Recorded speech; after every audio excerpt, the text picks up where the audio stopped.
देखो जरा, last class में हमने मोमेंटम के बारे में कुछ पढ़ा था। मोमेंटम क्या होता है? Physical quantity which is expressed as the product of mass and velocity. पीछे वाले फैक्ट को एक कम कर दो।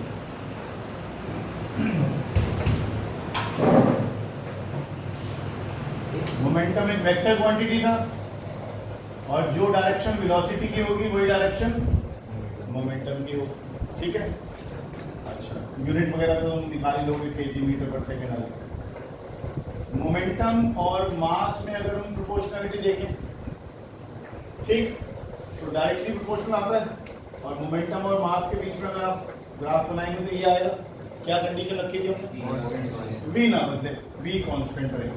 ठीक है, ऐसे ही अगर आप मोमेंटम और वेलोसिटी में रिलेशन निकालेंगे तो ऐसा आएगा। लेकिन अगर मास और वेलोसिटी में निकालेंगे, ग्राफ प्लॉट करेंगे आप, तो ये कुछ कैसा है, इसको नाम भी दिया था मैंने, रेक्टेंगुलर हाइपरबोला, ऐसा आएगा। इसमें भी क्या कंडीशन कि मास कांस्टेंट, मास कांस्टेंट। ये हमने परसों लास्ट टाइम रखे गए थे, मतलब आखिरी होता और तो कुछ नहीं कर सकते। या फोर्स ये कर लिया था, कर लिया हमने, सेकंड लिखवा भी दिया था। अच्छा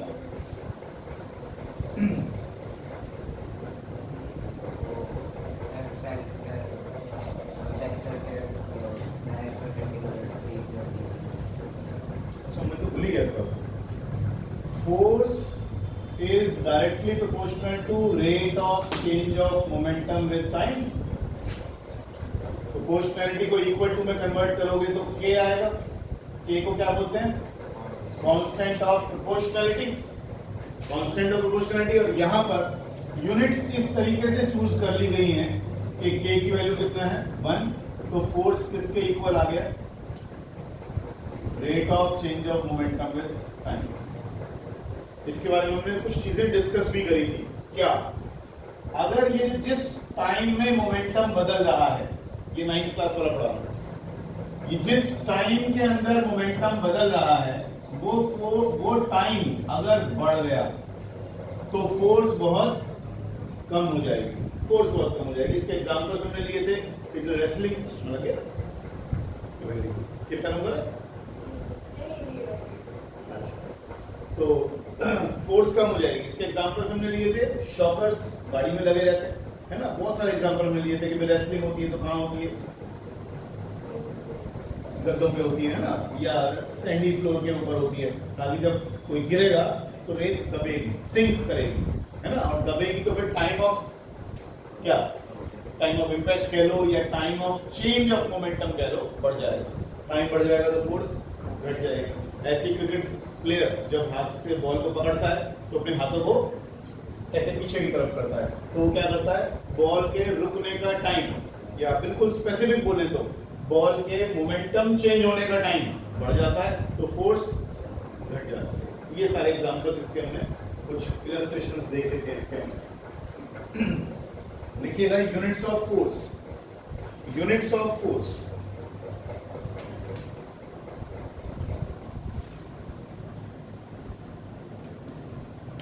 यूनिट्स ऑफ फोर्स।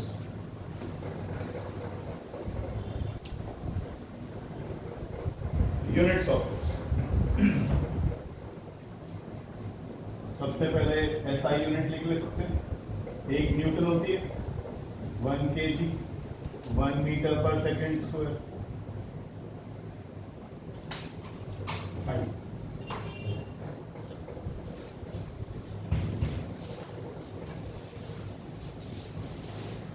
कैसे डिफाइन करेंगे आदित्य अग्रवाल, रजत अग्रवाल? कैसे डिफाइन करेंगे? अगर 1 किलोग्राम की बॉडी पर कोई फोर्स लगाई गई और उसमें 1 मीटर पर सेकेंड स्क्वायर का एक्सेलरेशन पैदा हो गया, तो इसका मतलब हमने कितने न्यूटन की फोर्स लगाई है? 1 न्यूटन की फोर्स उस पर लगाई है। बहुत सिंपल सा कॉन्सेप्ट, ठीक है, लिखते जाइए हर चीज। ये इसकी SI unit Newton. CGS unit हम पहले भी जानते हैं इस बारे में, 1 डाइन होती है। ठीक, मास की जगह किलोग्राम किस में आ गया? ग्राम में। मीटर किस में आ गया? सेंटीमीटर में। टाइम किस में आ गया? सेकंड में। इसको एक ही लिख लो, 1 सेंटीमीटर पर सेकंड। ये 1 डाइन आ गया। और दोनों में रिलेशन चैप्टर 1 से पढ़ते आ रहे हो, 1 न्यूटन में 10⁵ डाइन्स नहीं होते, डाइन होते, प्लूरल नहीं लगती कभी इसका, ठीक है। तो 10⁵ डाइन हो गया। ऐसे ही ये तो आ गई मेरे पास जो यूनिट्स आई, ये थी एब्सोल्यूट यूनिट्स। ये दोनों ही कैसी यूनिट्स कहलाती हैं? एब्सोल्यूट यूनिट्स कहलाती हैं।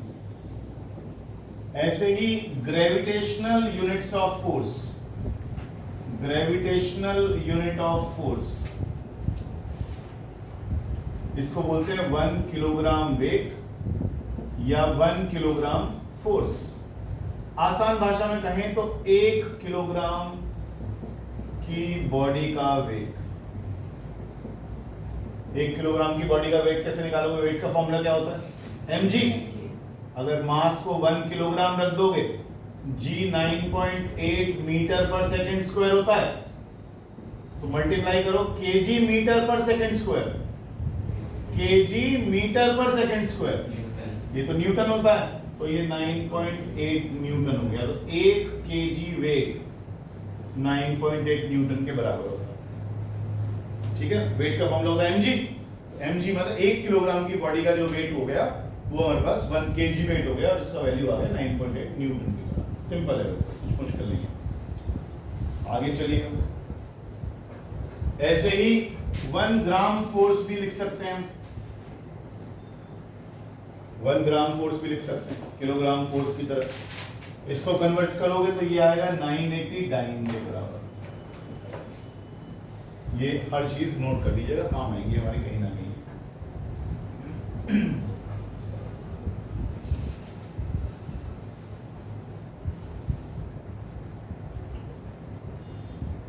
बहुत जगह कई बार कंफ्यूजन होती है कि F = ma क्या है। It is only the measure of force. ये ध्यान रखिएगा, ये केवल फोर्स का मेजर है। ये कई बार लिख देते हैं न्यूटन का सेकंड लॉ, ये न्यूटन का सेकंड लॉ नहीं है। न्यूटन का सेकंड लॉ तो वही है जो आपने अभी पढ़ा, force is equal to rate of change of momentum with time, ठीक है। इसी से आप डिराइव करके यहाँ पहुंचे हुए। करा था ना, करा था कि नहीं करा था? हमने डिराइव करा था, कैसे करा था? वेलोसिटी, इसको मोमेंटम को क्या लिखते हैं? mv। मास हमेशा अगर बॉडी का कांस्टेंट है, अगर कांस्टेंट है तो dv/dt लिखा जाएगा। Rate of change of velocity को क्या कहते हो? एक्सेलरेशन। तो ये आपके पास एक्सेलरेशन। तो F = dp/dt से जो ma हमने निकाला है वो डिराइव किया है। लेकिन अगर आपसे पूछते हैं कि न्यूटन का सेकंड लॉ कौन सा है, तो भैया वो तो F = dp/dt याद रखिए, लिखते जाइए, हर चीज याद नहीं रहती।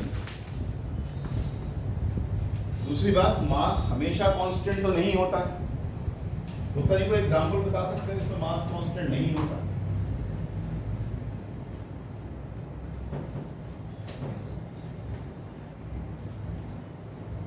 पहले कोई पढ़ रहे हो, नहीं बता सकता तो कोई बात नहीं, मैं तो जैसे पूछ रहा हूँ, कुछ सुना हो कहीं। रॉकेट ऊपर जाता है ना, तो जब रॉकेट ऊपर की तरफ जाता है तो लगातार उसका मास कम होता रहता है। उसके अंदर जो फ्यूल लेकर जाता है वो फ्यूल लगातार घट रहा होता है।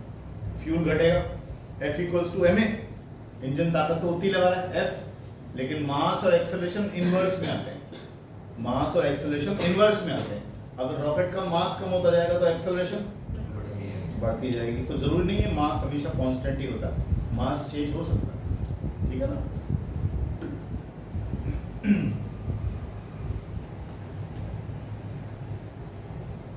दो छोटे छोटे नोट लिखिएगा, दो छोटे छोटे नोट लिखिएगा। No force is required. हो गया? मम्मी जी कब जा रही? कल। आप भी जा रहे हैं। No force is required. Mummy को बोलना सर कह रहे थे मेरे घर आके रख लेंगे। हमारे घर में बेटी है भी नहीं, 15 दिन के लिए हम रख लेंगे। कहाँ नानी के जाएगी, टाइम खराब करेगी। वीडियो क्लास में उतना मजा नहीं आता है। लिखो आगे, no force is required to move a body uniformly along a straight line. No force is required to move a body uniformly along a straight line. कितना, एक हफ्ता, 3 क्लास में। Move a body uniformly along straight line. दिशा क्या कह रहे हैं? अगर कोई बॉडी स्ट्रेट लाइन में मोशन में चल रही है तो उसको फोर्स। जो हमने अब तक पढ़ा उससे रिलेट कर सकते हैं इसको। अभी जो हमने पढ़ा, आज भी पढ़ा, क्या हम उससे रिलेट कर सकते हैं इसको किसी तरीके से?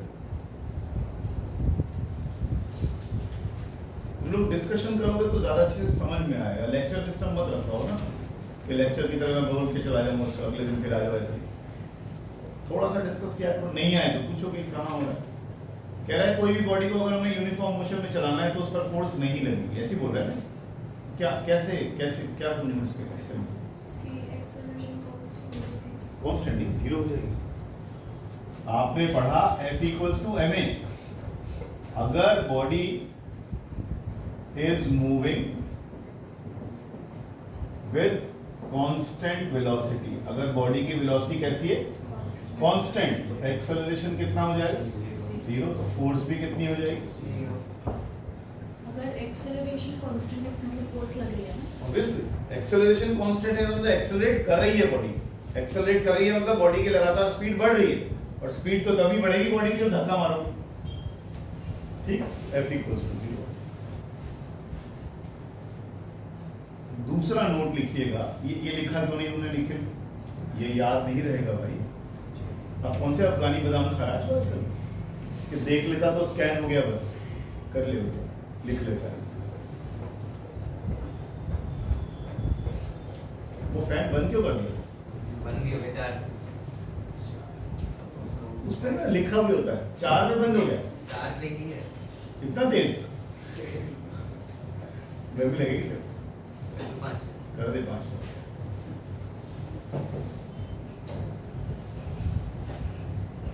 अच्छा ये मुझे बता तो दिया, ये सब चीजें चल रही है, मैं इस रूम में आता ही नहीं हूँ, मुझे पता ही नहीं लगता।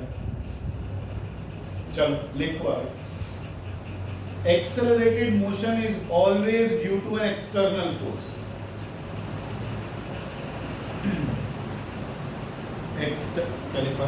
Accelerated motion is always due to an external force.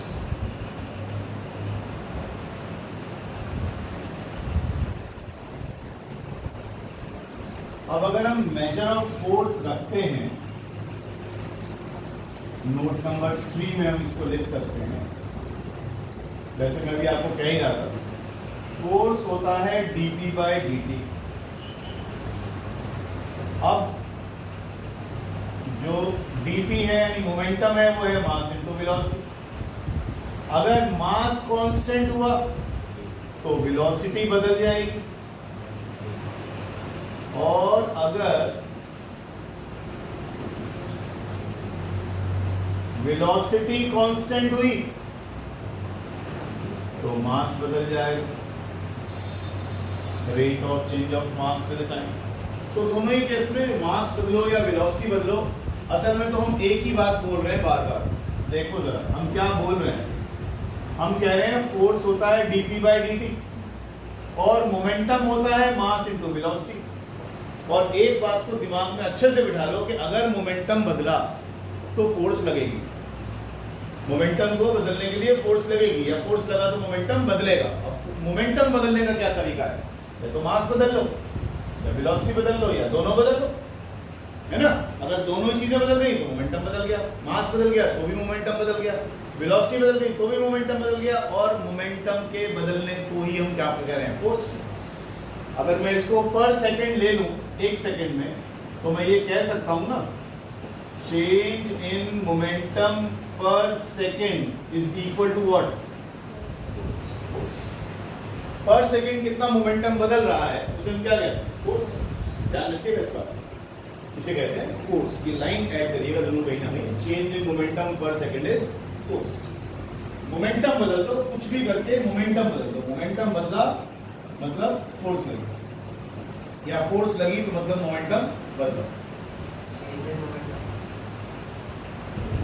नहीं, change in momentum per second is force.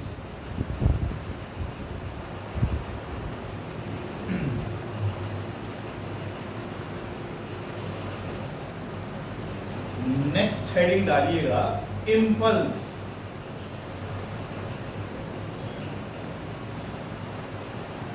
अच्छा रहेगा क्या लिखना अभी? लिख लो लिख लो।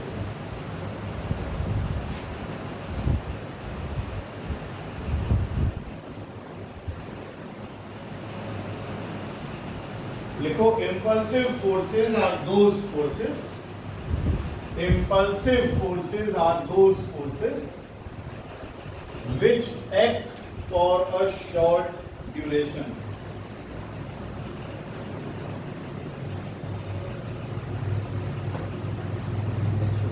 Which act for a short duration. ये impulse हो, ये impulse, ठीक है? Impulse. Impulse is a measure of total effect of a force.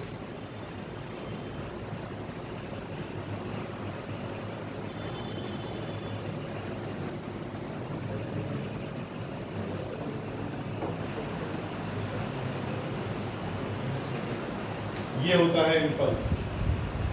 Average force into time.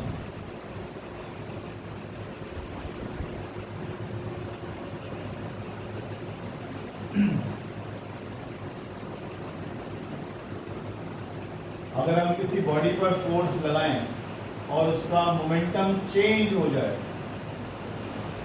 P1 से P2 T टाइम, न्यूटन का सेकंड लॉ लगाया मैंने, अभी भी कुछ नया नहीं करा, इसको इधर ले जाओ तो F एवरेज इनटू टाइम किसके बराबर आएगा? Change in momentum. तो यहां ध्यान रखिएगा इंपल्स होता है चेंज इन मोमेंटम के बराबर, और change in momentum per second किसके बराबर था? वो force. Change in momentum per second force है, और सिर्फ चेंज इन मोमेंटम की बात करते हैं तो इंपल्स।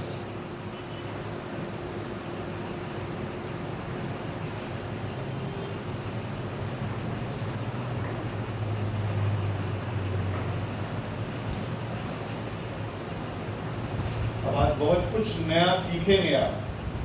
पहली बार फिजिक्स में बढ़िया चीजें आएंगी जो कुछ मजेदार आने लगेंगी। क्लासेस मत छोड़िए, नानी के ज्यादा मत जाइए, नहीं तो नानी वैसे भी याद आएंगी। चलिए, न्यूटन्स थर्ड लॉ, वैसे भी 11th में पीसीएम ले लिया तो नानी तो याद आएंगी, करते जाइए। Newton's third law of motion, वही उत्तर नहीं पड़ा। To every action there is an equal and opposite reaction. बताइए तुम लोग, टू नहीं पता? To every action there is an equal and opposite reaction. दीवार में घूसा मार के देखिए क्या होगा? फोर्स लगेगी, तुम लगाओगे, दीवार लगाएगी, दीवार लगाएगी, हैं? तो वो दीवार से पूछो क्या कह रहे हो? तुम दीवार में घूसा मारोगे तो उससे हाथ पे चोट लगेगी कि नहीं? तो चोट क्यों लगी? क्योंकि जितनी फोर्स तुमने लगाई उतनी फोर्स दीवार ने भी लगा दी वापस। तो जितना एक्शन लगाओगे उतना रिएक्शन तो मिलना ही मिलना है ना? अगर ये ए और बी दोनों आपस में टकरा जाएं, ये इस पर फोर्स लगाएगा, force on B due to A, और ये इस पर फोर्स लगाएगा, force on A due to B. और लॉ कहता है force on A due to B is equal and opposite to force on B due to A. यही तो न्यूटन का थर्ड लॉ। जितनी ए, अब धीरे से फोर्स हाथ लग मारो घूसा दीवार में, कम लगेगी, जोर से मारोगे उतना जोर से लगेगी। तो जितना तुम एक्शन लगाओगे उतना रिएक्शन मिलेगा। बहुत सिंपल सा कंसेप्ट, ठीक है ना? लिख लीजिए।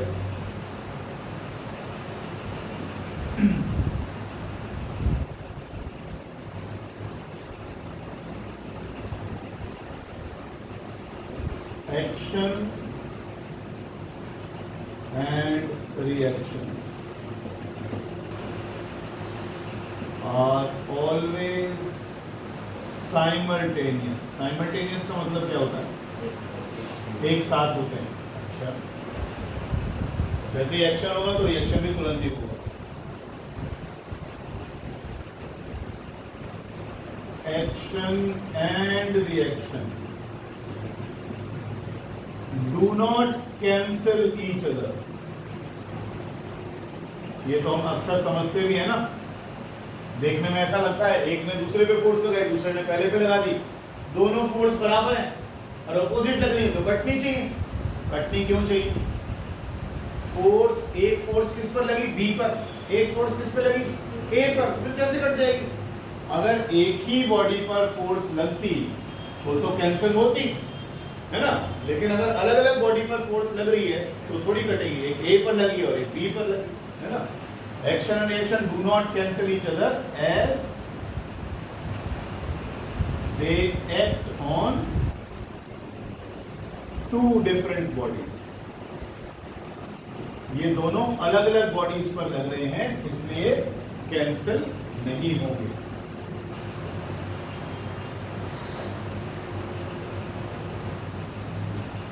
जरूरी है क्या एक्शन रिएक्शन के लिए टकराना जरूरी है? बिना टकराए नहीं लग सकते।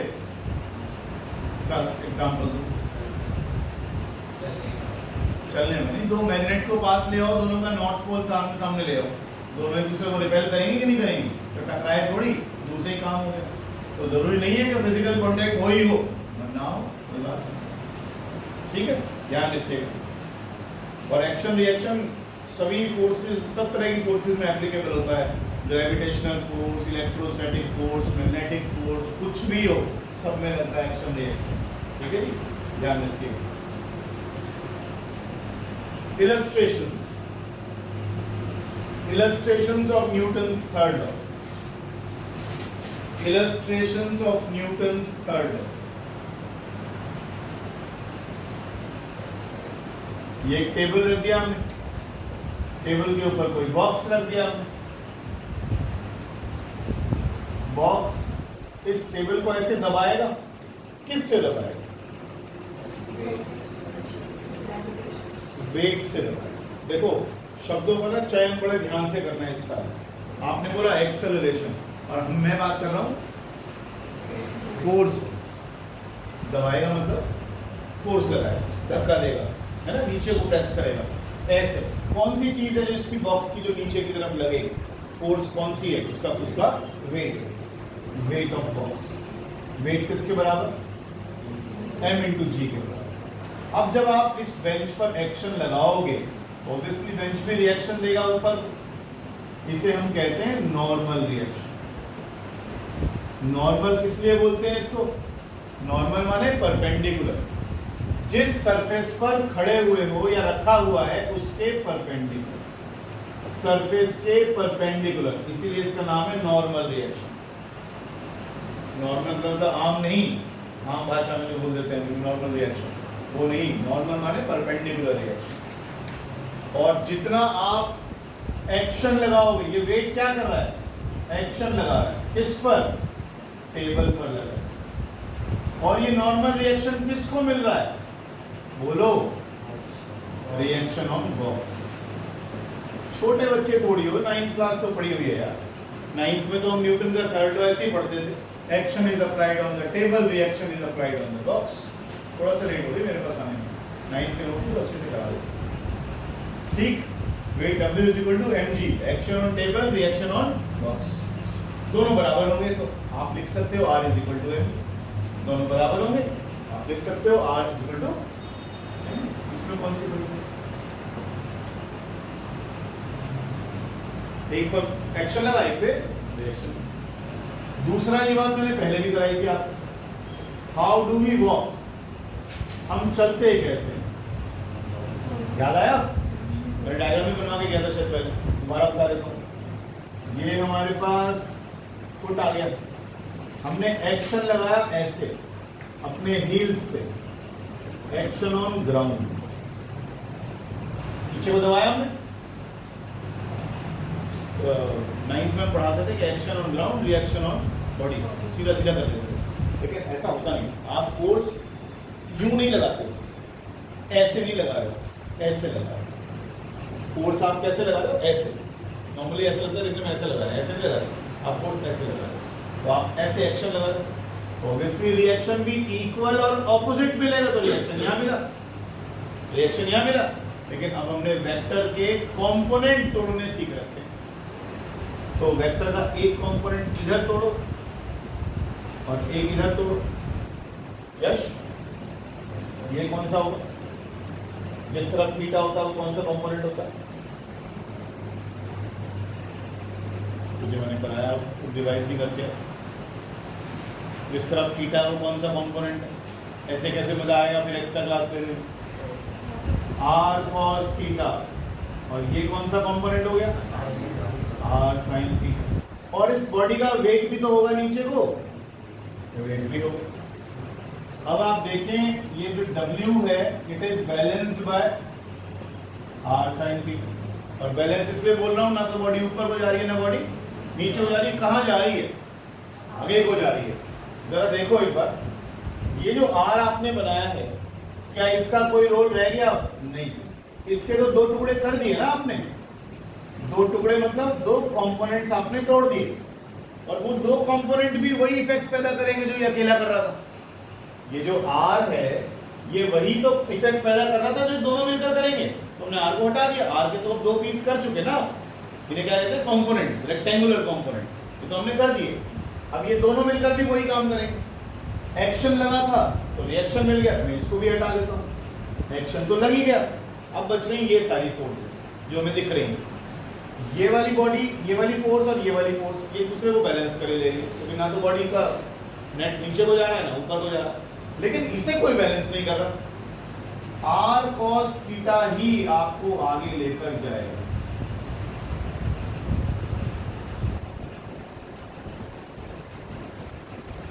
एक ही काम हो सकता है कि आप इसके पैर में रस्सी बांधें और यूं खींचें, और जितना आर कॉस थीटा आगे लग रहा है उतना ही आप पीछे लगा दें, तो ये नहीं चल पाएगा। अदरवाइज आर कॉस थीटा जो फोर्स है वो इसको कहाँ लेके जाएगी? आगे। एक्शन भी फोर्स है और रिएक्शन भी फोर्स है, सारी फोर्सेस में डील कर रहे हो, है ना? बना दो सारी चीजें। वो जो पहला डायग्राम बनाया था उसके बाद ये भी बना लेना साथ साथ। यश तू अच्छा बच्चा बेटा, तू पढ़ के दुनिया जिंदा बच्चा कर रहा है बेटा, ऐसे थोड़ी। 11वीं कक्षा है तेरी।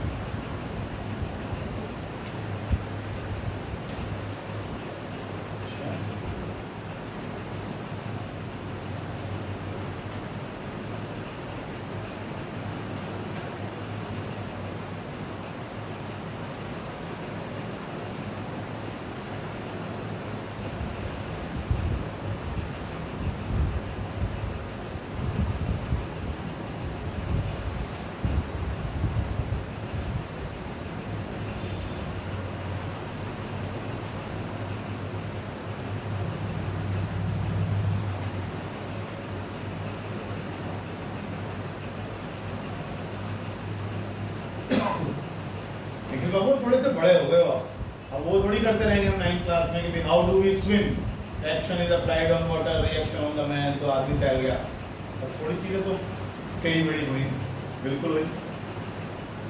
गन फायर होती है तो गन पीछे को क्यों जाती है? बुलेट फायर होती है तो गन पीछे क्यों जाती है? एक्शन लगता है गोली पर, रिएक्शन मिलता है गन पर, तो गन पीछे को जाती है। उस पीछे जाने को क्या बोलते हैं? रिकॉइल करना, रिकॉइलिंग ऑफ द गन।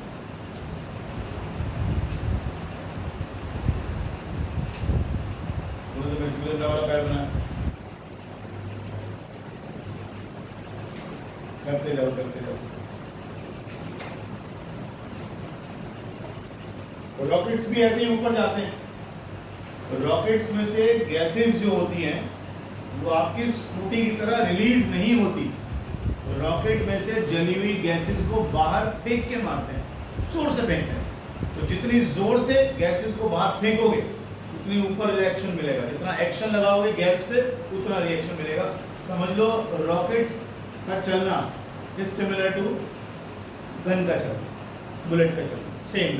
आप गोलियां नीचे को मारते जा रहे हो तो गन ऊपर को जाती जा रही है, बिल्कुल ऐसा ही हो रहा है, बिल्कुल ऐसा ही हो रहा है। आप नीचे की तरफ गैसेस को फेंकते जाओ तो रिएक्शन की तरफ जाता जाएगा ऊपर। जब मैं तेरे को देखता हूँ तो यहाँ नहीं मिलती, मैं इन्हें नहीं छोड़ता हूँ, तू मेरे से आँख बचा रहा। अबे आँख में घूर के देखने में दिक्कत, मेरी भैंस पड़ रखी है। फिर जब देखता हूँ आपको तो आप ही ज्यादा क्यों करता है? मैंने इनको छोड़ता हूँ कभी? तू तो मैं भी लड़ता है। बम फेंका था मेरे घर में। बेटा पर्सनैलिटी खराब होती है ऐसा तुम्हारी।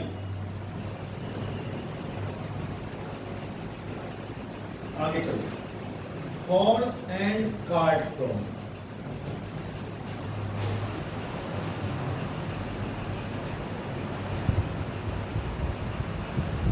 Horse and cart problem. देखिए ये आ गई कार्ट, घोड़ा गाड़ी, और ये आ गया हॉर्स। ठीक है, अब इस पे लगने वाली सारी फोर्सेस हम एक बार दिखाने की कोशिश करते हैं। ठीक है जी। ये हॉर्स ऐसे फोर्स लगाएगा ग्राउंड पर, तो हॉर्स को रिएक्शन मिलेगा इधर की तरफ, reaction on horse, action on ground. मान लीजिए इस रिएक्शन का नाम है R1। ठीक है, R1 के कंपोनेंट्स तोड़ दो पहले की तरह। एक बात बताओ, क्या कोई कंपोनेंट वेक्टर से बड़ा हो सकता है? क्या किसी वेक्टर का कंपोनेंट वेक्टर से बड़ा हो सकता है? अगर हाँ तो क्यों, और ना तो क्यों? ये तो ऐसा हो गया ना, बोला बाप बड़ा होगा या बेटा बड़ा होगा। भाई दो बेटे हैं, दोनों के दोनों छोटे ही होंगे बाप से, ऐसे थोड़ी होता। यहाँ पर मैथमेटिकली बताइए ना। R के दो कंपोनेंट आपने तोड़े, R cos थीटा और R sin थीटा, है ना? दो कंपोनेंट तोड़े, sin थीटा और cos थीटा की वैल्यू मैक्स टू मैक्स कितनी जाएगी? इससे ज्यादा तो जाएगी नहीं। तो ये तो बड़ा हो ही नहीं सकता कभी। भाई अगर इसकी वैल्यू मैक्सिमम 1 हो गई, इसकी वैल्यू मैक्सिमम 1 हो गई, तो ज्यादा से ज्यादा R ही बचेगा आपके पास। बड़ा तो कभी होने वाला नहीं। ध्यान रखिएगा, R cos थीटा या R sin थीटा कभी भी R से बड़े नहीं होते। क्यों बता रहा हूँ? ये जो डायग्राम बनाता हूँ ना, इसमें थोड़ा सा ध्यान रखा करो। ये जो आप रिएक्शन फोर्स लगाते हो, इन दोनों से बड़ी होनी चाहिए। समझ में बात? इसी के तो कंपोनेंट्स तोड़े हैं आपने, तो ये दोनों कंपोनेंट्स इससे बड़े थोड़ी होंगे। और वेक्टर की लंबाई, एरो की लंबाई क्या बताती है? मैग्नीट्यूड बताती है। तो इसका मैग्नीट्यूड और इसका मैग्नीट्यूड इससे बड़ा तो नहीं होगा ना। तो गलती से कई बार बच्चे क्या करते हैं, ऐसे बना लेते हैं। ये तो लॉजिकली गलत हो गया, फिर बात ही खत्म हो गई, फिर तुम वेक्टर क्यों पढ़ रहे थे? समझ रहे ना? इसलिए थोड़ा बनाते वक्त ध्यान रखना, बनाते वक्त। अब आ गया, ये आ गया R cos थीटा, ये आ गया R sin, और नीचे की तरफ लग गया वेट ऑफ हॉर्स। ये सारी चीजें हमने हॉर्स के साथ लगा दी। इधर देखिए, इसका वेट भी तो होगा नीचे को। किसका वेट है ये? कार्ट का वेट। और रिएक्शन भी मिल रहा होगा इसको ऊपर, क्योंकि ये तो सीधे ग्राउंड पे खड़ा हुआ है, तो रिएक्शन ऑन कार्ट। और कोई फोर्स बिल्कुल लग रही है, पीछे की तरफ फ्रिक्शन लग रहा होगा।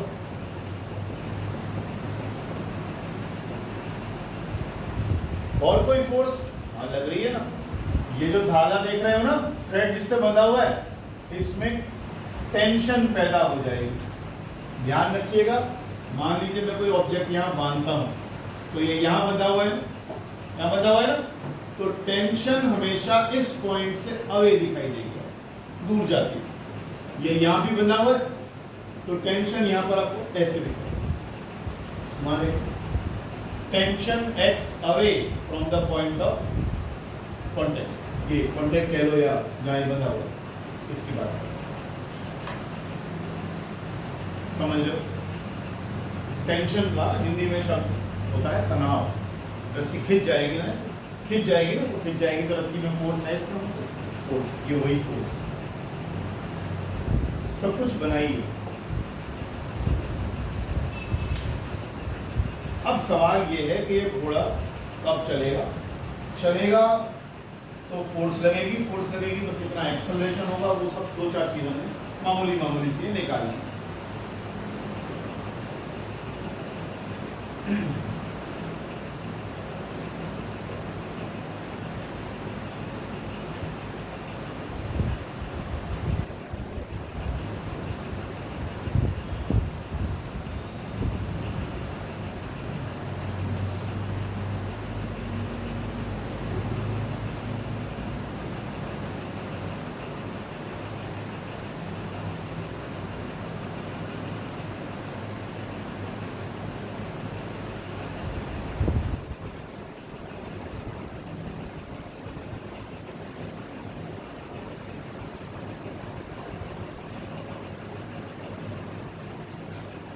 वो बाबा जी घोड़ा क्यों बना दिया?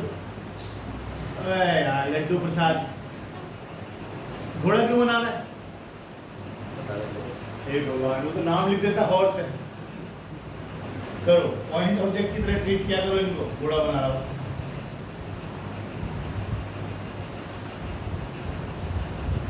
प्रभु जी डायग्राम बड़े बनाया करो थोड़े से, चाइनीज राइटिंग में लिखो और समझ में नहीं आने वाला।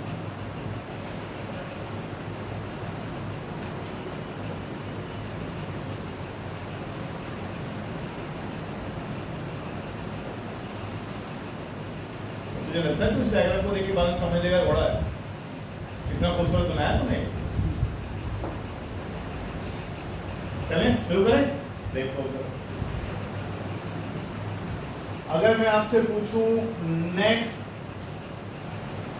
फोर्स, अच्छा पहली बात वर्टिकल फोर्स से घोड़ा ऊपर तो नहीं जा रहा, अगर ये काट ऊपर जाएगी तो ये फोर्स ज्यादा होनी चाहिए कम, लेकिन तो यही चल रही है।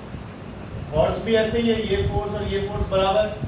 तो अगर मैं वर्टिकल मोशन कंसीडर करता हूँ, वर्टिकल, तो मैं दिखाई देता है कि R2 तो किसके बराबर है? W2 के। और यहाँ पर R sin थीटा को किसने बैलेंस करके रखा हुआ है? W1।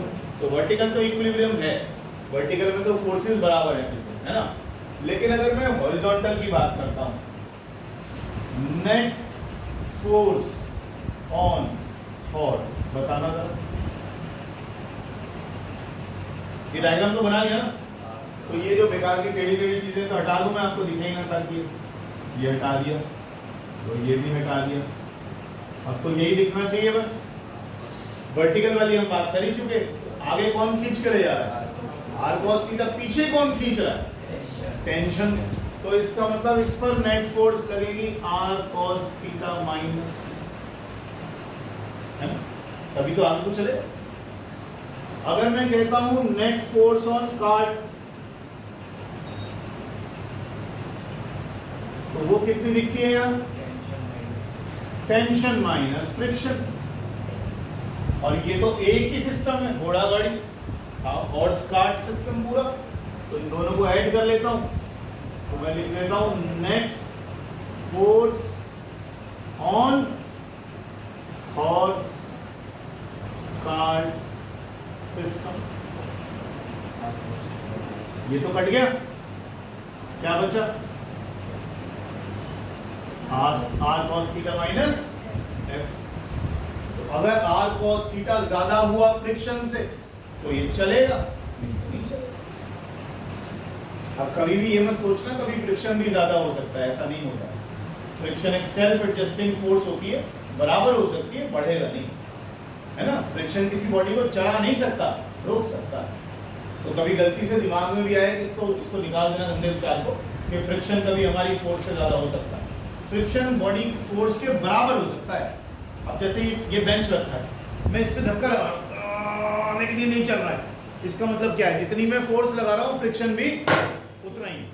अब सुनना ही बात हो, मैंने इस पे 1 न्यूटन फोर्स लगाई, फ्रिक्शन को नहीं चलने दे रहा, तो फ्रिक्शन भी 1 न्यूटन है। अब मैंने इस पे 2 न्यूटन फोर्स लगाई, ये फिर भी नहीं चला, फ्रिक्शन भी 2 हो गया। तो फ्रिक्शन अपने आप को सेल्फ एडजस्ट करता है, बढ़ाता है ना।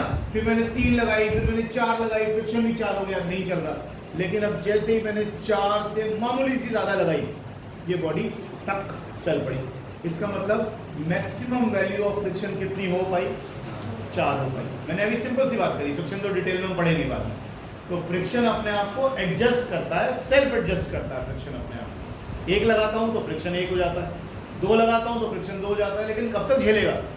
एक टाइम तो आएगा जब मैं इतनी फोर्स लगा दूंगा कि फ्रिक्शन को ओवरकम कर लूंगा, तो उस समय फ्रिक्शन की मैक्सिमम वैल्यू कितनी हो गई? 4। अब 4 से ज़्यादा नहीं होगी, अब बॉडी मेरी चलने लगेगी। फिर बाकी डिटेलिंग बाद में करेंगे। तो ऐसा कभी मत सोचिएगा कि ये भी ज़्यादा हो सकती है, ये बराबर तो हो सकती है, ज़्यादा नहीं होगी। और एक बात प्रांशु, अगर ये r cos थीटा फ्रिक्शन के बराबर भी हो गया तो भी बॉडी नहीं चलेगी, ज़्यादा होना चाहिए, मामूली सा, है ना? तभी तो चलेगी। r cos थीटा फोर्स को किधर खींच रही है? इधर। फ्रिक्शन किधर खींच रहा है? इधर। तो मामूली ज़्यादा ही होना चाहिए। हम इक्विलिब्रियम की स्टेट ले लेते तो r cos थीटा कम से कम फ्रिक्शन के बराबर होना चाहिए। ठीक है? आज एक बड़ा इंटरेस्टिंग आर्टिकल शुरू करें। वो बड़ा तो झूला कौन सा होता है, गोल गोल घूमता है? मैरी गो राउंड, ऐसे कुछ बोलते हैं ना, मैरी गो राउंड है, फेरीज व्हील है, ऐसा कुछ। हाँ ऐसे ही। कौन कौन बैठा उसमें? सभी बैठे होंगे मेरे ख्याल से। ऊपर जाते हुए मजा आता है, नीचे जाते हुए मजा आता है। पेट में जो कपड़े बनते हैं गुड़ गुड़ गुड़ गुड़ गुड़ गुड़, वो नीचे आते होता है, ऊपर आते होता है, नीचे आते हुए होता है। क्यों होता है? आज समझ में आएगा, आज समझ में आएगा। ऊपर जाते हुए दिक्कत नहीं आती है, ऊपर तो वो टांग दे चाहे कितना भी ऊपर, और जैसे जैसे उसकी स्पीड बढ़ती है, एक्सेलरेट करता है, वैसे वैसे ऐसा लगता है नीचे से सीट निकल जाएगी और बस गुड़ गुड़ गुड़ गुड़। डर ही वही लगता है, चीखें ही वही निकलती है। क्यों निकलती है? उसे कहते हैं अपेरेंट वेट। चलिए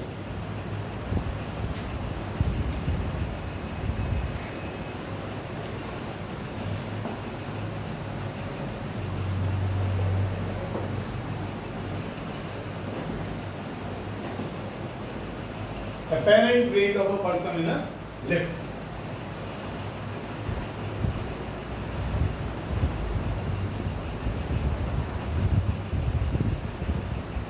जब हम वेइंग मशीन पे खड़े होते हैं ना, तो हमारा वेट उस पर एक्शन लगाता है, मशीन उसे रिएक्शन देती है।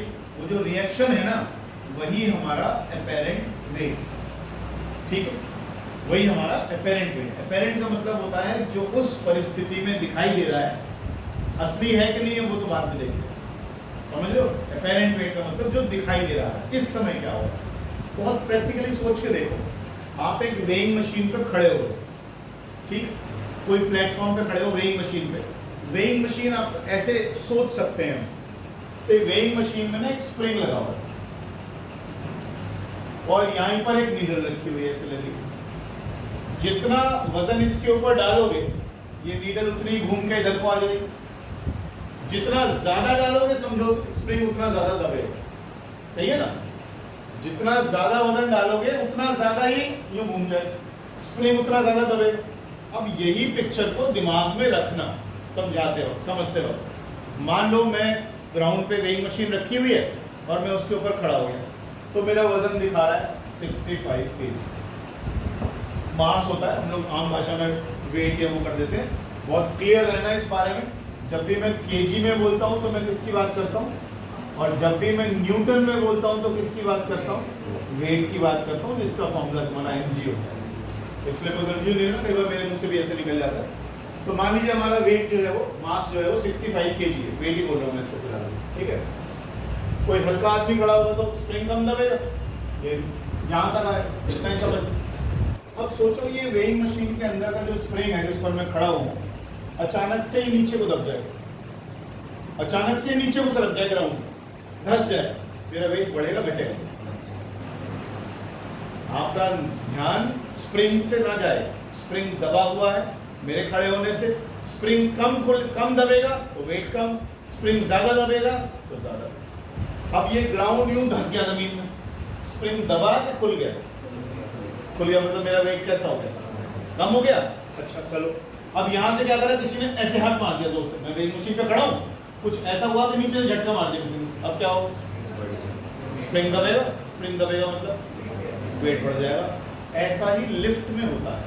अब आप सोचो, इस मशीन को लेके आप लिफ्ट में खड़े हो, ठीक, लिफ्ट में जब आप खड़े हो जाओगे तो एक बार तो लिफ्ट स्टेशनरी है। अब स्टेशनरी लिफ्ट तो ऐसी है जैसे ग्राउंड पे खड़े हो, बराबर ही है। तो जो आपका रियल वेट होगा वही मशीन दिखाएगी। तो रियल वेट और अपेरेंट वेट एक ही बात होगी। लेकिन सोचो लिफ्ट अचानक 13th फ्लोर से नीचे आना शुरू हो जाए और एक्सेलरेट करनी शुरू कर दे, तो ऐसा नहीं होगा कि मशीन नीचे को खिंच गई। तो ये स्प्रिंग उतना तेजी से दब पाएगा जितना नॉर्मली दब रहा था, दब पाएगा कि नहीं? लिफ्ट जो है एक्सेलरेशन के साथ नीचे भागी, तो यूं ही नहीं हो गया ग्राउंड नीचे को सरक गया, तो स्प्रिंग कैसा हो जाएगा? थोड़ा खुलेगा, मेरा वेट कैसा हो जाएगा? कम हो जाएगा। उल्टा सोचो, मैं फर्स्ट फ्लोर पे खड़ा हूं और लिफ्ट अचानक एक्सेलरेट करते हुए ऊपर भागी, नीचे से ऐसा लग रहा है कुछ दबा रहा है, दबाएगा तो स्प्रिंग क्या हो जाएगा? दबेगा, दबेगा तो वेट बढ़ेगा। ये तो एक वैसी सोच डेवलप करने के लिए बोला मैंने। अब यहाँ हम इसको फॉर्मूले से करेंगे कि क्या समझाना चाह रहे हैं, करिएगा, बड़ा इंपॉर्टेंट है, ढेर सारे न्यूमेरिकल्स इसमें आएंगे। सबसे पहले लिखिएगा, एक छोटी सी लाइन तो ऐड कर ही लीजिए, the reaction which the machine has to provide is our apparent weight. आप वेइंग मशीन पे खड़े हैं, आपका वेट क्या लगा रहा है? एक्शन क्या मिल रहा है? रिएक्शन। तो जो रिएक्शन हमें मशीन दे रही है वो हमारा apparent weight. The reaction which the machine has to provide is our apparent weight. अब इसमें कई केस हम लेते हैं। पहला case, lift is stationary. Lift is stationary. ये आ गई मशीन जिस पर आप खड़े हैं, ऐसे समझ लीजिए आप खड़े हुए हैं। अब आपका वेट नीचे को है mg और आपको रिएक्शन किधर को मिल रहा है? ऊपर को, है ना? अगर आप ऊपर जा रहे हैं तो ये वाली फोर्स, ऊपर को रखने वाली फोर्स ज्यादा होगी, नीचे वाली कम होगी। अगर आप नीचे को जा रहे हैं तो नीचे वाली फोर्स ज्यादा होगी, ऊपर वाली फोर्स कम होगी, है ना? अच्छा, नेट फोर्स दोनों ही केस में या किसी भी केस में क्या होगी? या तो R माइनस mg या mg minus R। Net force तो यही होगी। नेट फोर्स ma इसके बराबर होगी, लेट अस से R माइनस mg और mg माइनस R, कुछ भी ले लो। नेट फोर्स तो यही होगी, या तो ऊपर जाओगे या नीचे जाओगे। अब आप कह रहे हो लिफ्ट तो स्टेशनरी है। अगर लिफ्ट स्टेशनरी है तो लिफ्ट का एक्सेलरेशन कितना है? इसको मैं 0 डाल दूं।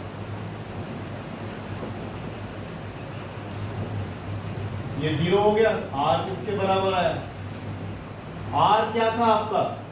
Apparent wait. और ये किसके बराबर आ गया? आपके रियल वेट के बराबर।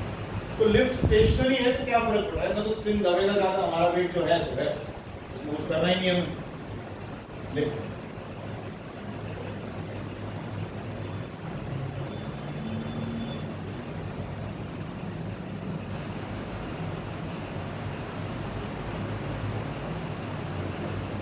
lift is moving up or down with constant velocity। एक बार देख लोगे, फिर मैं लिखने के लिए टाइम दे दूंगा।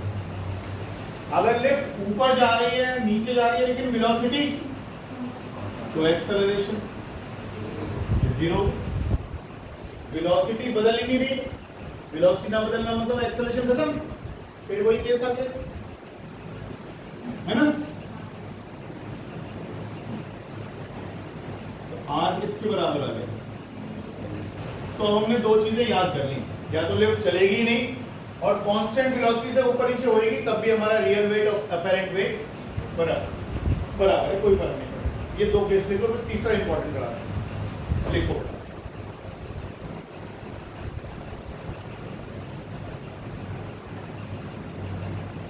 अभी दिशा तुम यहाँ बैठे हुए हो, सोचो ग्रेविटी की फोर्स अचानक से कम हो जाए, कैसा महसूस करोगे? कंफर्टेबल रहो, हल्का कंफर्टेबल रहोगे नहीं रहोगे, कंफर्टेबल रहोगे। आपको पता है जो स्पेसशिप में लेके जाते हैं जिन लोगों को, उनको महीनों तक ट्रेनिंग करवाई जाती है और हर एक आदमी उसका कैपेबल भी नहीं होता कि वो उस माहौल में रह लेगा। ये जो एस्ट्रोनॉट्स जाते हैं ऊपर की तरफ, जो 2-2, 4-4, 6-6 महीने वहाँ रह के आते हैं स्पेस में, बड़ा टफ है ये काम, इनकी ट्रेनिंग बड़ी सख्त की जाती है।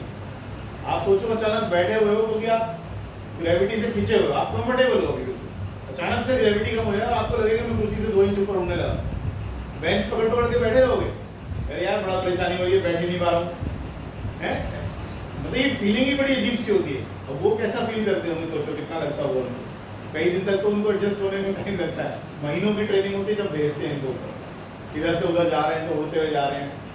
हम जैसे को तो अगर भेजे तो पता लगा हमारे सिर लगा जाए, संभलना नहीं आया, रुकना नहीं आया, पूरा ट्रेन करते हैं उसको, प्रॉपर महीनों की सालों की ट्रेनिंग होती है तब भेजते हैं तो किसी आदमी, है ना, इतना आसान नहीं होता है।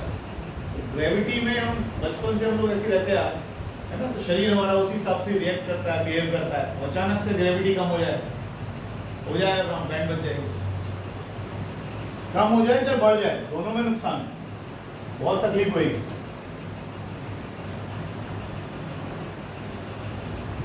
अब देखिए तीसरा case, lift is moving up with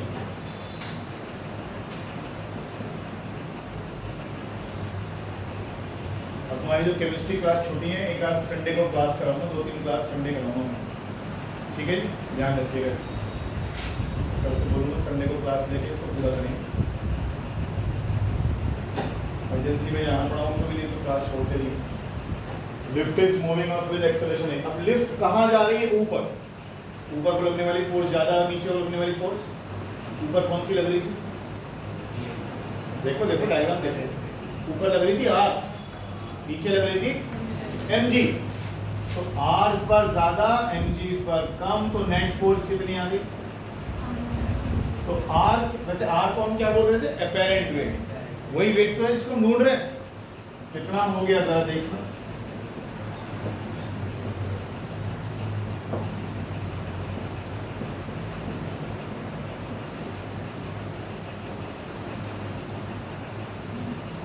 अब फिर एक बार दिमाग में घुमाओ कि मैं ही मशीन में खड़ा हुआ हूँ और लिफ्ट अचानक नीचे से ऊपर भागी एक्सेलरेट करती हुई, तो लिफ्ट के नीचे से किसी ने यूं हाथ मारा, वो स्प्रिंग दबा या खुला?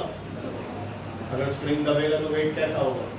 बढ़ जाएगा। एग्जैक्टली वही चीज तो हो रही है, वही चीज अब हम फॉर्मूले में बता रहे हैं। पहले आपका वेट कितना था? mg, अब इसमें क्या और जुड़ गया? ma। जितना ज्यादा एक्सेलरेट करते हुए ऊपर जाओगे उतना ज्यादा ma बढ़ जाएगा। लिफ्ट मान लो बहुत ही तेजी से ऊपर गई एक्सेलरेट करती हुई, तो उतना ही ज्यादा एक्सेलरेशन, उतना ही दिमाग में रखो वो जो स्प्रिंग जिस पे तुम खड़े हो उतना ही वो दबेगा, जितना ये दबेगा उतना तुम्हारा वेट बढ़ेगा, उतनी वो सुई आगे बढ़ेगी। सिंपल है, मुश्किल है? अभी तो फिजिक्स शुरू करी है मैंने, अब तक तो तू वार्म अप कर रहा था। वेट लिफ्टिंग तो अभी करनी है असली, तो ट्रेडमिल में भाग रहे थे, भागना था आसान है, सीख के अब आया मजा। आगे चलो, ये आर क्या था मैं फिर भूल गया, apparent, apparent। Lift is moving up, अब लिफ्ट ऊपर जा रही है with retardation,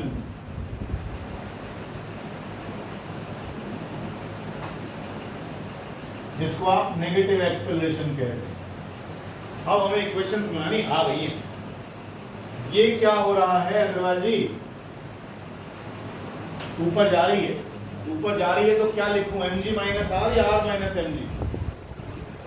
mg minus R. mg किधर लग रहा है? नीचे को ऊपर को? बोलने से पहले 2 बार सोचें। तो r कितना हो गया इस बार? इस बार वेट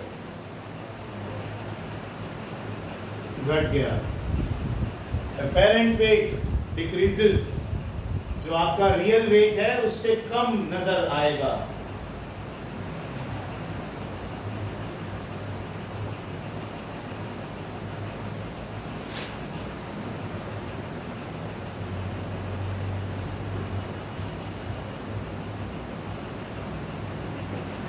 ये वाला क्वेश्चन आ रहा है क्या?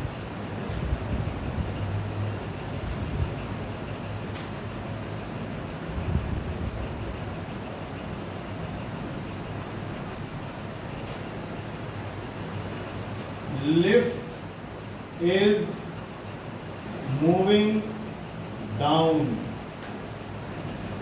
with acceleration A. अब केवल लिफ्ट नीचे जा रही है तो मैं क्या लिखूं? mg माइनस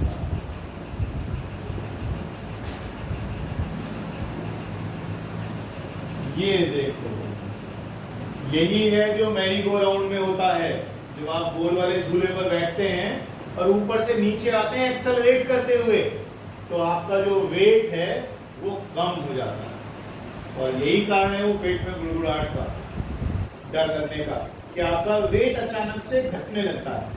अपेरेंट वेट और अपेरेंट वेट घटेगा तो आपको फिर कंफर्टेबल नहीं, आप नहीं रहते, तो आपको अजीब सा लगता है कि यार इतना तेज चला रहा है। ऊपर जाए कितना तेज ले जाओ ऊपर, कोई फर्क नहीं पड़ता। ऊपर जाने से क्या होता है? ऊपर जाने से आपका वेट बढ़ता है, कोई बात नहीं, थोड़ा भारी हो जाते हैं, लेकिन आप ऐसे नहीं होते कि जैसे आपके बिल्कुल वहां तो क्या हो, नीचे आओगे तो लगा सीट निकल गई नीचे से। अब सीट निकलेगी नीचे से, ऑब्वियसली निकल रही है क्योंकि आपका वेट घट रहा है, और सीट कितना तेजी से नीचे निकलती लगती है। ऐसा नहीं हो सकता सीट निकल ही जाए, ऐसा हो सकता है नीचे से सीट निकल जाए? झूले को कुछ कर सकता हूँ कि मैं तुम हवा में रहे और सीट निकल जाए? अचानक माने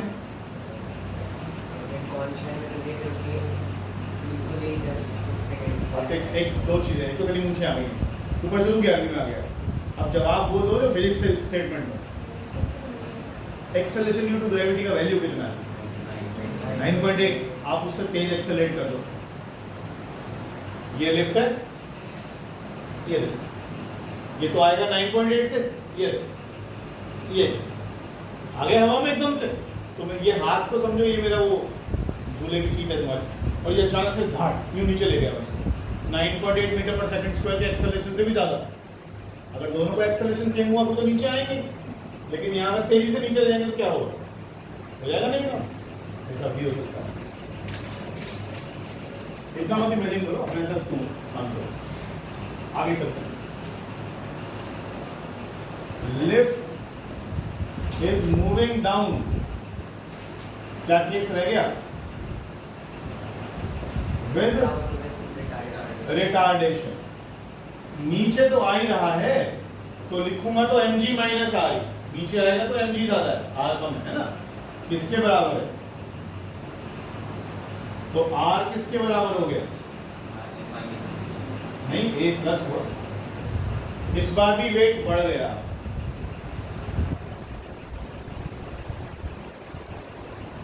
बिना समझ में आए घर में चला जाइए, पहले ही कह रहा हूं। नहीं आए तो 6 बार पूछा कर कि मेरे से नहीं बात करनी, मैं बताता रहूंगा। ठीक, आज तारीख लिफ्ट की रस्सी टूट गई, आप बताओ है? जो चीजें पढ़ रहे हैं उसी संदर्भ में, उसी कॉन्टेक्स्ट में बताइए। जी बहुत ज़्यादा से नीचे गई तो कम ज्यादा। अच्छा, अब मैं तेरे को कम ज्यादा समझाता तो तुझे लगता है तू न्यूमेरिकल कर पाएगा? मैं भी बताता हूँ, मैं स्प्रिंग बढ़ गया, स्प्रिंग दब गया, स्प्रिंग खुल गया। अब हमारे काम तो ये आने ना भाई, उस हिसाब से। हाँ, थोड़ा तेज। फिफ्थ वाला केस हो गया। फिफ्थ वाला केस कैसे हो गया? जी से नीचे जाएगा ना, तो फिर क्या फॉर्मूले में, इक्वेशन में क्या फर्क आएगा?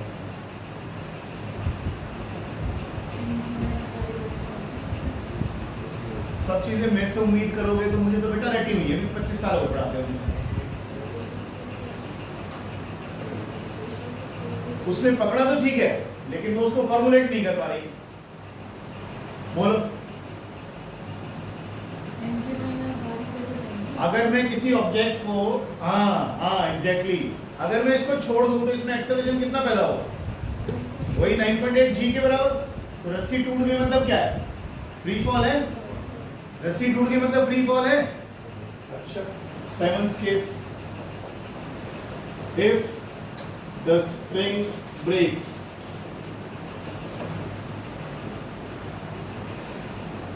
A किसके बराबर हो जाएगा? G के, जा तो नीचे ही नहीं है, तो mg माइनस आर किसके बराबर लिखते हो? ma के, और अब A की जगह क्या लिख दूं? G, R कितना आ गया? वेटलेस कंडीशन हो गई, लिखो।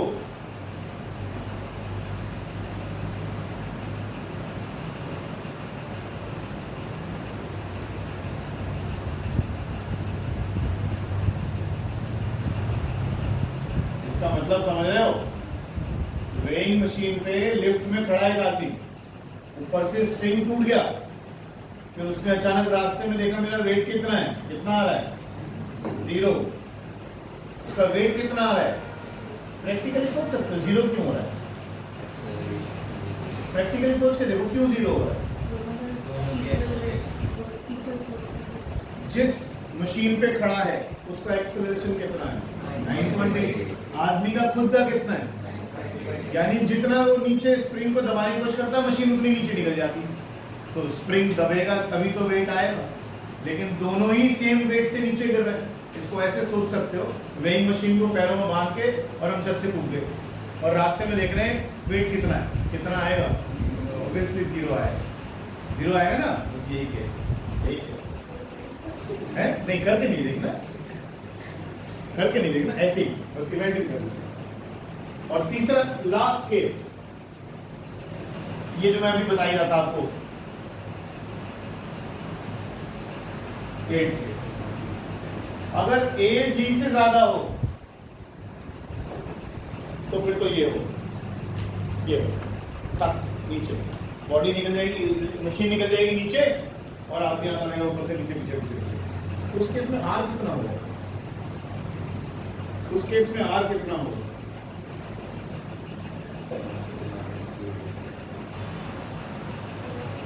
A ग्रेटर देन G, क्या इक्वेशन लगाते हो आप? mg minus R is equal to ma। लेकिन इस बार आपका जो A है वो G डैश हो गया, मतलब कुछ ऐसा हो गया, ज्यादा हो गया। मेरी बात समझ लो क्या करना? ये एक्सेलरेशन इस G से ज्यादा हो गया। चलो एक काम करो, एक काम करो, R किसके बराबर आया इस केस में? है ना? लेकिन A G से बड़ा है। अब ये वैल्यू बड़ी है और ये वैल्यू छोटी है, तो R कैसा आया? करंट वेट नेगेटिव आएगा।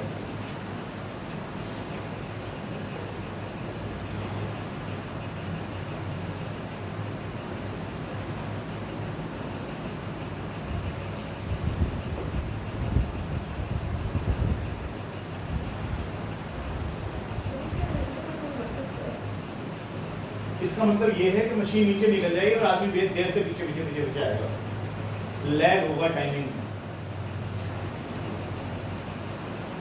जैसे अभी मैं ये क्लॉक ले रहा था तो ये नीचे नीचे देर से आ रहा था, मेरा हाथ निकल गया था पहले।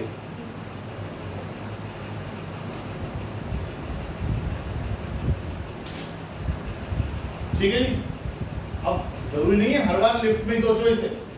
कई क्वेश्चंस आपकी बुक में दिए हुए हैं जिसमें हेलीकॉप्टर पे आदमी बैठे हुए हैं, हेलीकॉप्टर में एक्शन रिएक्शन निकलवाएगा और 10 तरह की चीज सिखाएगा। अब ये केवल लिफ्ट के लिए नहीं है, समझाने के लिए करें केवल।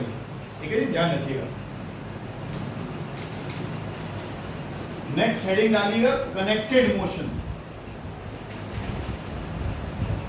कनेक्टेड मोशन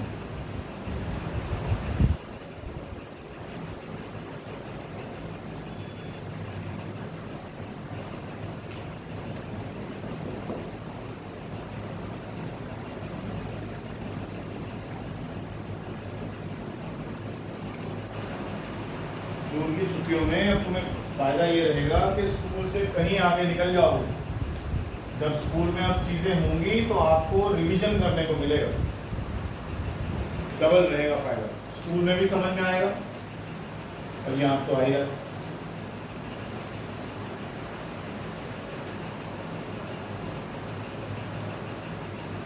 आती चलते सीधे सीधे दे, ये क्या बना रहा है? अबे रस्सी तो सीधी बना दे कम से कम, उड़ा दिया डायग्राम से, दोबारा बना। देखिए मेरा हाथ सीधा कैसे चल रहा है बिल्कुल।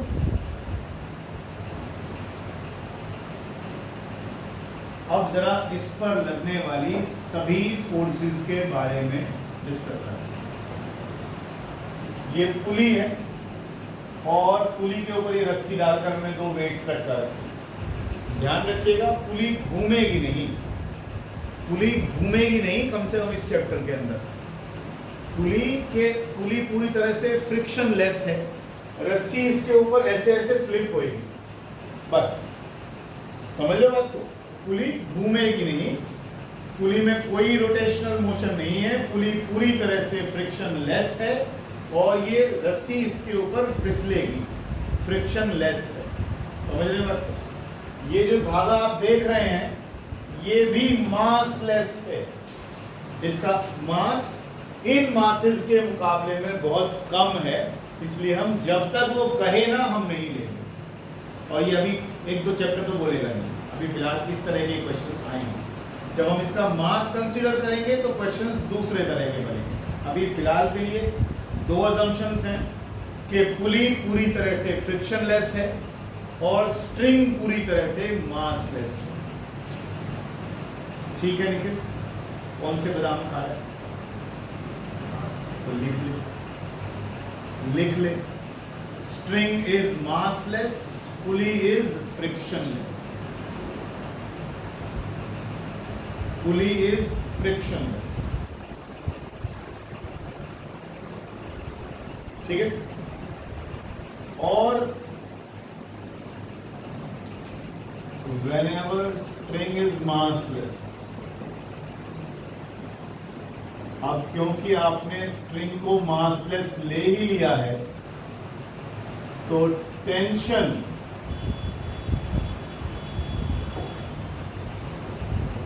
throughout the string will be same. सारी रस्सी में टेंशन सब जगह एक सी ही हो, ठीक है, ऐसा नहीं कहीं कम ज्यादा है कहीं ज्यादा। टेंशन हमेशा कहां को लगती है, फिक्स पॉइंट से अवे अवे, तो फिक्स पॉइंट से अवे ऐसे टेंशन दिखा, फिक्स पॉइंट से अवे ऐसे दिखा, ऊपर से ऐसे दिखा, इसका वेट नीचे को हो जाएगा, इसका वेट नीचे हो जाएगा। अब ये पूरा सिस्टम तो रेस्ट पर है ना, तो ये सिस्टम ऊपर जा रहा है ना ये सिस्टम नीचे जा रहा है। तो अगर ये टी है और ये टी है तो यहाँ कितना लगेगा, 2t बैलेंस करेगा, बराबर ही है ना। सिस्टम तो ऊपर नीचे नहीं जा रहा, तो सिस्टम ऊपर नहीं जा रहा तो नीचे को टोटल फोर्स कितनी लग रही है इस पे, 2t, ऊपर भी कितनी लग रही है, तो ये स्टेबल है यहीं पर।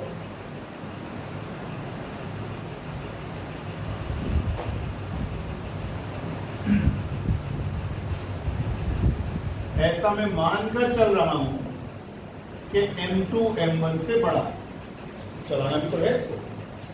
अगर M2 बड़ा है तो ऑब्वियसली ये रस्सी ऐसे जाएगी। अब हमें इक्वेशंस बनानी है, किसकी, M1 के ऊपर लगने वाली फोर्सेस की और M2 के ऊपर लगने वाली फोर्सेस की, ठीक है।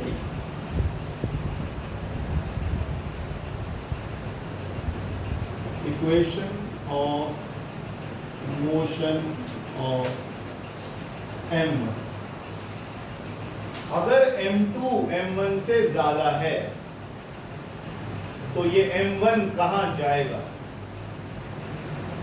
अगर M2 M1 से ज्यादा है तो M1 कहां जाएगा, ऊपर जाएगा। ऊपर जाएगा मतलब ये फोर्स ज्यादा होगी, ये कम होगी, तो T माइनस M1। अच्छा एक बात और बताओ, इसमें और इसमें एक्सेलरेशन एक सा होगा या अलग अलग होगा। इसमें और इसमें एक्सेलरेशन की वैल्यू सेम होगी कि नहीं होगी। इसमें और इसमें एक्सेलरेशन सेम होगा कि नहीं। अरे एक ही रस्सी से बंधे हुए भाई, ये 2 सेंटीमीटर ऊपर जाएगा, 2 सेंटीमीटर नीचे चला जाएगा। इसमें इसमें कौन सी बड़ी बात है? तो अगर इसमें ए एक्सेलरेशन ऊपर को होगा तो इसमें ए एक्सेलरेशन नीचे होगा, है तो एक्सेलरेशन की वैल्यू वही, दोनों बंधे हुए नहीं है आपस में। गलत कह रहा हूँ? इसकी स्पीड 1 मीटर पर सेकंड से ऊपर को जाएगी, बढ़ रही है, तो इसकी स्पीड नीचे को 1 मीटर पर सेकंड बढ़ रही है, इसमें कौन सी बड़ी बात? तो अगर मैं इसकी इक्वेशन बनाता हूँ m1 की, तो T minus m1g will be equal to net force. ये हमेशा क्या लिखता हूँ? अगर ये एक्सेलरेट ऊपर करता हुआ जा रहा है तो ऊपर वाली फोर्स T, नीचे वाली m1g, तो T में से m1g हटाओगे तो क्या बचेगी? Net force. और वो किसके बराबर होती है? फोर्स का फॉर्मूला क्या होता है? दूसरे वाले की तुम बना, दूसरे वाले की तुम बना।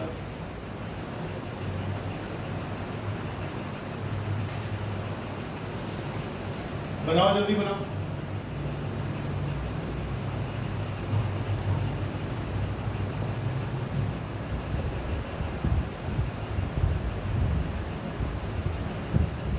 कितना क्या सोच रहे हो? बोल तू। प्लस हो जाएगी।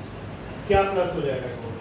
M1 M2G पूरी इक्वेशन बोल के बताने तो कि क्या ये है? T plus M2G। क्यों? दोनों एक ही दिशा में लग रहे हैं, M1G minus T है जी? M1G minus T M1G minus T M1G है?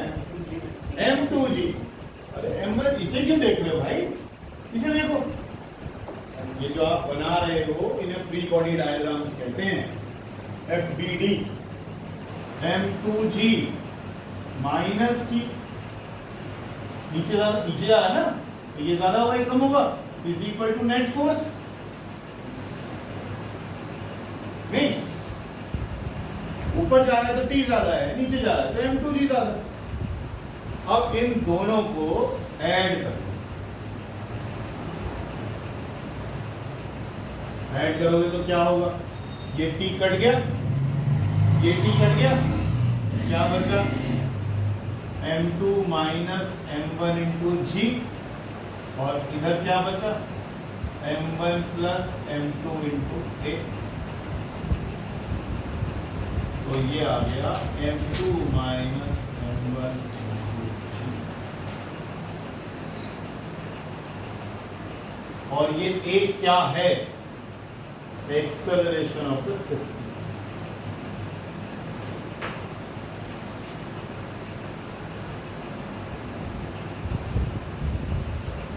सिस्टम में से ठीक नहीं हो, एक्सेलरेशन ही बोलते हैं। जिस एक्सेलरेशन से बॉडी ऊपर, ये M1 ऊपर जा रहा है और M2 नीचे जा रहा है।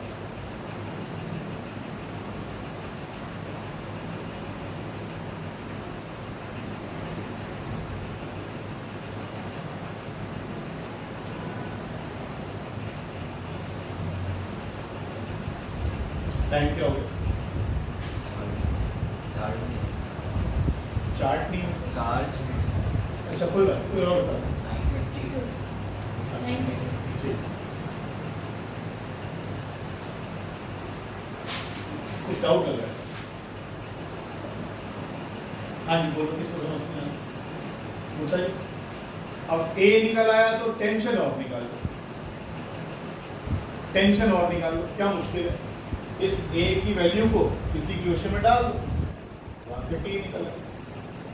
इस A की वैल्यू को यहाँ पुट कर दो या यहाँ पुट कर दो, यहाँ पुट कर दो या यहाँ पुट कर दो, कहीं पर भी डाल। जब आप सॉल्व करेंगे तो ये आएगा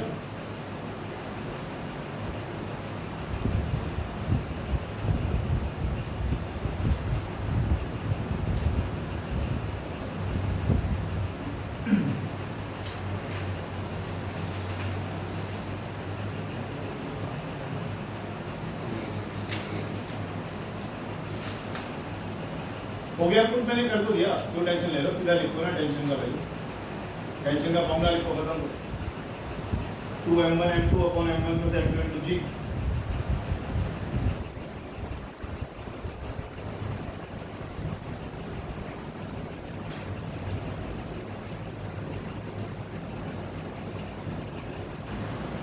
फोर्स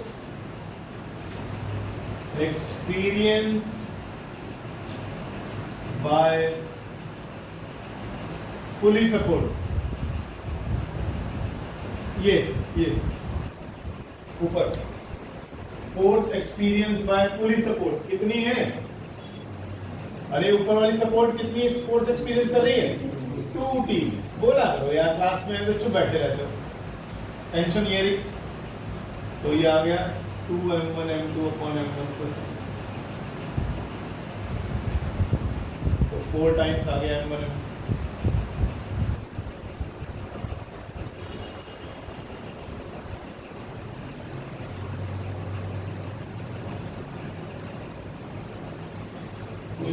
पुली को कैसा माना गया है? वेटलेस। बोलिए, वही था। पुली फ्रिक्शनलेस है, पुली मासलेस है, स्ट्रिंग मासलेस है, किसी का मास नहीं लेना। ठीक है, आगे चलें। एक नोट और लिखें, if the whole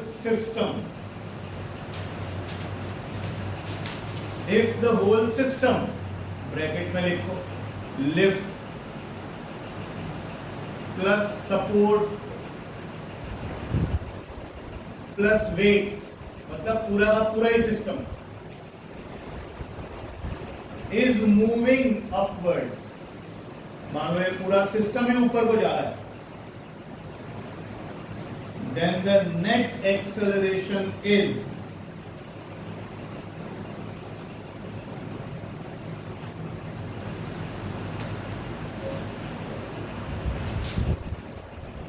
AP plus G.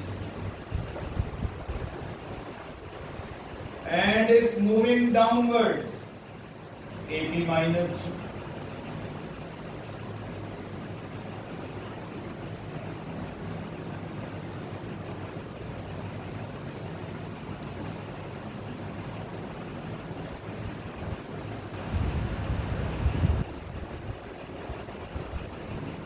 Change in momentum per second.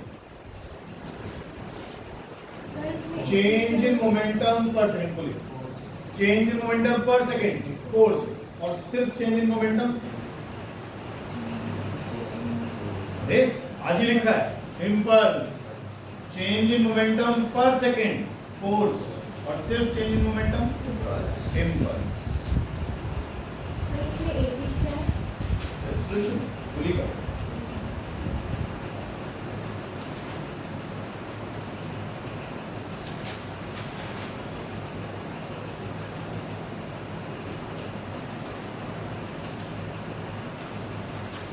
बस आज इतना ही करें, एंजॉय करिए।